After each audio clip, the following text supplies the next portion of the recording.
Welcome to Lobby Stories. Chapter 1. My name is Mark, and today, my world fell apart. I found an abortion paper in Tina's bag. In that moment, everything crumbled before my eyes.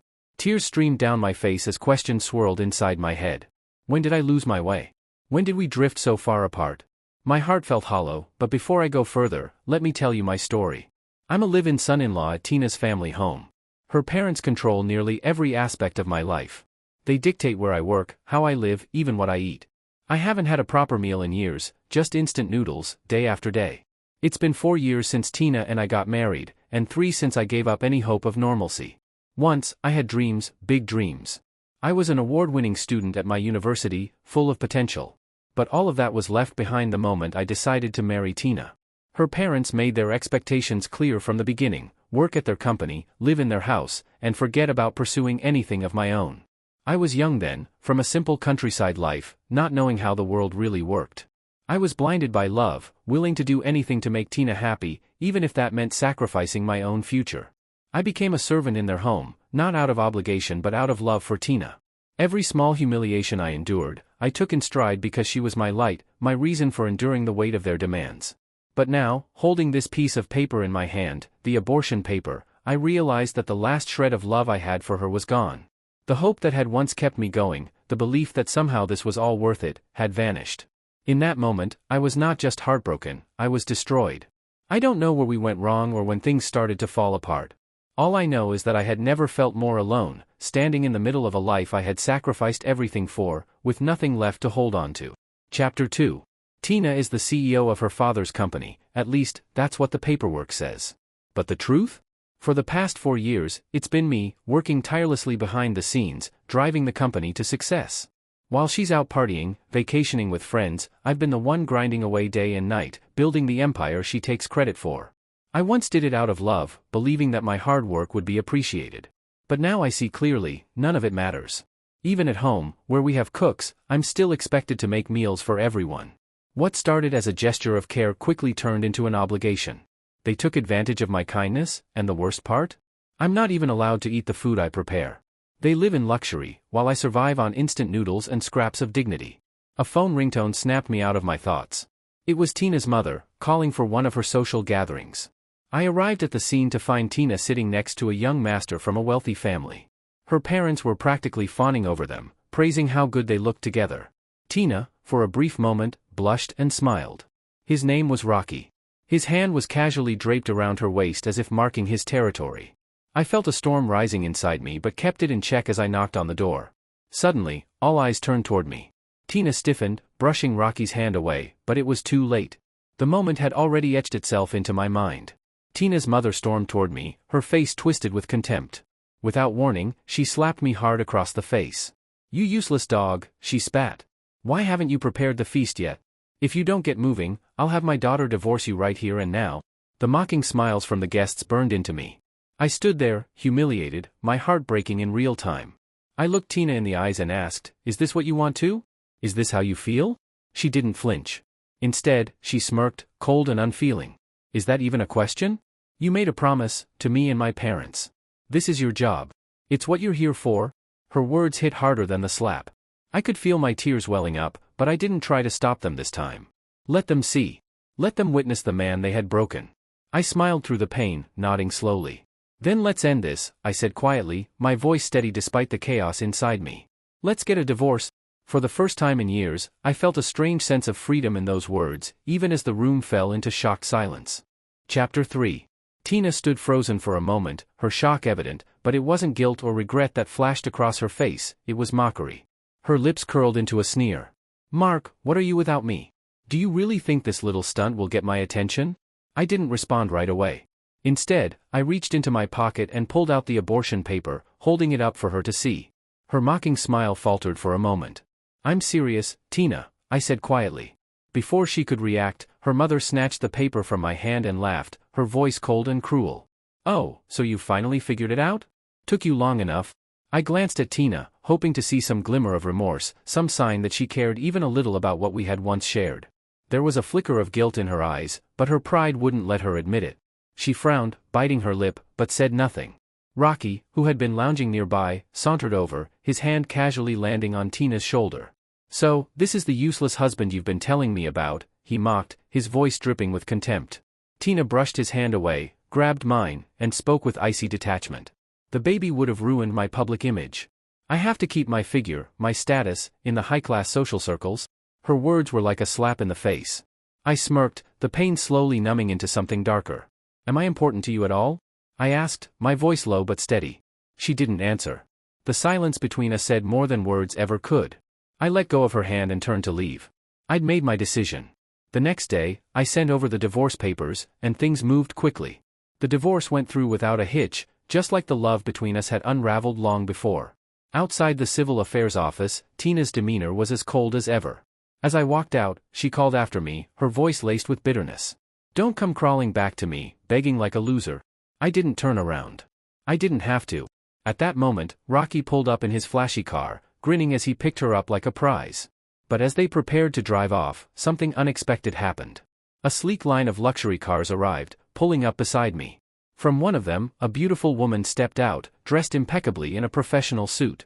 She walked straight over, bowing her head slightly. "Sir, the chairman is waiting for you," she said, her voice calm and respectful. Tina froze, her eyes wide with disbelief. For the first time, her mask slipped. She stood there, staring at me, unable to process what was happening. As I climbed into the car, I could see her shock in the rearview mirror. The tables had finally turned. Chapter 4. The next day, Tina woke up with a hollow feeling inside her chest, though she refused to admit that it was Mark she was missing. She buried the emptiness beneath layers of pride. On the other hand, my life had taken a sudden, unexpected turn. Chairman Wang invited me to his office. As I entered, I could see something different in his eyes. He stood up, walked over to me, and to my surprise, he hugged me tightly. Tears welled in his eyes as he spoke, his voice heavy with emotion. "Mark, there's something I've kept from you. I'm your grandfather. Your mother ran away with your father, and we lost contact with them for years. I only recently found out about you, and I want to make up for all the lost time." I stood there, stunned, trying to process what he was saying. The chairman, the richest man in the country, was my grandfather? I was the sole heir to the Wang Group. It felt surreal, like the ground had shifted beneath my feet. Mr. Wang gestured to the woman who had brought me there the day before. "This is Sarah," he said. "I think you two should spend more time together. Give her a chance." I took a closer look, and recognition washed over me. Sarah. I knew her from high school, back in the countryside. She had moved away with her parents before we had a chance to stay in touch. She had been my first love, before Tina, before everything. Weeks passed, and Sarah and I grew comfortable with each other. We started hanging out more, slowly reconnecting. After marrying Tina, my life had been reduced to a routine: wake up, make breakfast, lunch, and dinner for the family, leave for work, come home late, and make myself noodles while crying in silence. That was my life for years. But with Sarah, things were different. We had dinner together, like normal people, sharing meals and conversations. I had forgotten what happiness felt like, this warmth, this simple joy of being with someone who genuinely cared. It was something I had long buried under years of neglect and pain. One evening, as Sarah and I sat chatting and laughing over dinner, a loud noise shattered the moment. Glass broke somewhere nearby. We both turned toward the source of the commotion, and there stood Tina, with Rocky at her side. Tina's appearance shocked me. Dark circles hung under her eyes, and her face was pale and haggard. She looked nothing like the glamorous woman she once was. I could tell that running the company, something I had done for years, was wearing her down. Her exhaustion was written all over her. She walked up to me, gripping my hand tightly, her voice trembling with desperation. "Mark, I'm sorry. I understand now. I know how it feels. Please, let's forget everything that happened. Let's be together again." Tears streamed down her face, and for a moment, the room seemed to stand still. But unlike before, I felt nothing. No anger, no sadness, just an empty indifference. I gently pulled my hand away from hers and looked her in the eyes. "We're already done, Tina. Even if you beg, I won't come back to you. I don't love you anymore." Tina froze, disbelief and shock etched across her face. It was as if the words hadn't registered at first, but slowly, she realized the truth. There was no going back. Not this time. As I stood there, I felt a strange sense of closure.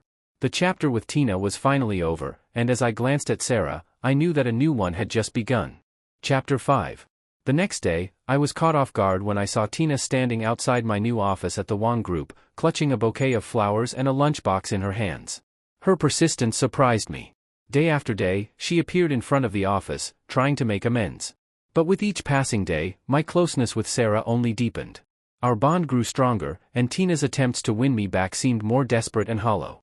Then, out of nowhere, Tina made a dramatic public announcement, her grand marriage to Rocky. I couldn't help but find the whole thing reckless and immature, a last-ditch effort to reclaim some sense of control in her spiraling life. I didn't pay it much attention, choosing to focus on my work and the life I was building with Sarah. 2 months after her grand marriage, Tina showed up at my house late at night, drunk and disheveled. Sarah and I were living together by then, and hearing Sarah's voice from inside the house seemed to push Tina over the edge. She broke down completely, collapsing to the ground, hugging my leg, and sobbing uncontrollably. Through her tears, she begged for forgiveness. "I get it now, Mark. I finally understand how you felt all those years when I treated you like nothing. Please, forgive me." Her words were raw, filled with a remorse I had once longed to hear, but now they felt too late. Life had taken us down different paths. I knelt beside her, placing a hand on her shoulder. "Tina, I've moved on. You need to, too. It's time to go home."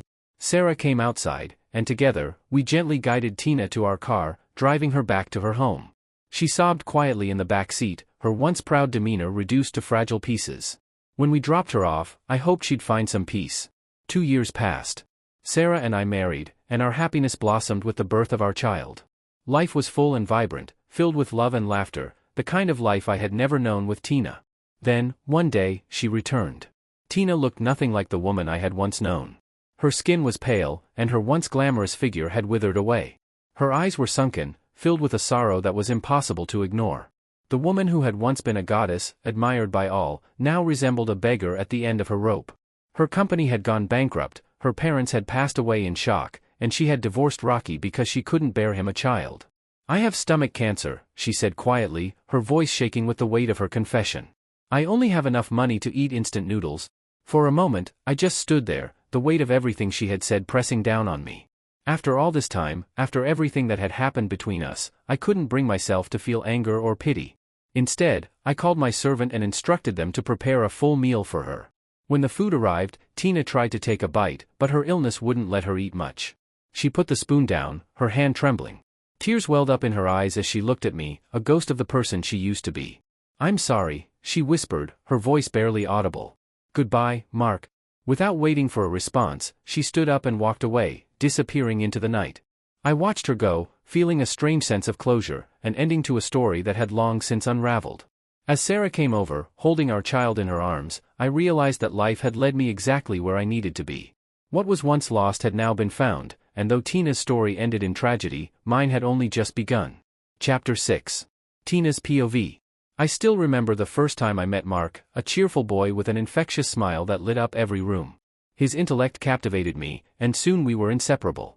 We started dating, and before I knew it, we were married. At first, everything felt perfect. But after a year, whispers began to circle around us. My friends and parents started to badmouth him, and I felt annoyed at first. Yet, gradually, their words seeped into my mind, and I began to see him through their eyes. I lost sight of the man I once loved.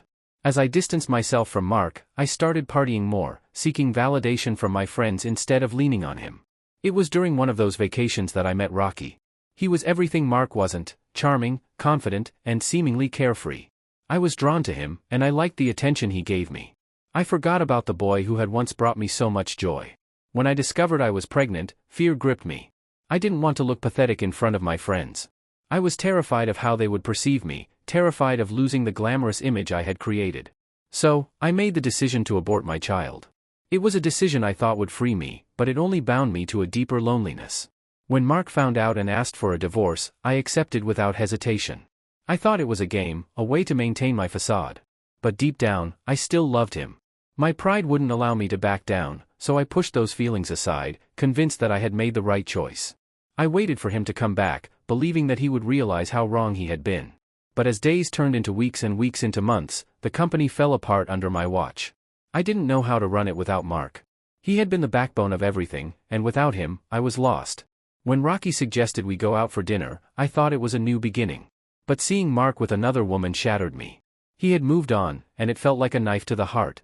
I had pushed him away, believing I could play the part of the carefree socialite, but now he was rejecting me, making me feel like a ghost in my own life. My heart broke a little more every day. I lived like him, drowning in instant noodles, just like he had, and it was all I could afford as the company crumbled around me. Then I got the news: I had stomach cancer. It hit me like a freight train, and I spiraled into despair. I couldn't shake the memories of my life, particularly the day I had aborted my baby, convinced it was for the sake of my body. The irony was cruel. Now, facing my own mortality, I realized how wrong I had been. As I lay in bed, my body weak and frail, I thought about all the bad decisions I had made. My heart ached with regret, and all I could remember were the moments I chose pride over love, appearances over truth. Seeing Mark with his child, a family he had built without me, was a bitter reminder of what I had lost. I spent my days crying, feeling the weight of my choices. The world I had built around me, parties, vacations, and empty friendships, felt like a hollow shell. I missed the warmth of Mark's smile, the way he used to see me, the way he loved me unconditionally. Now, near the end of my life, all I could think about were those decisions. The love I had cast aside for fleeting moments of validation. I wished I could turn back time and choose differently, but it was too late. All I could do was accept the consequences of my actions, and as I lay there, I felt more alone than ever.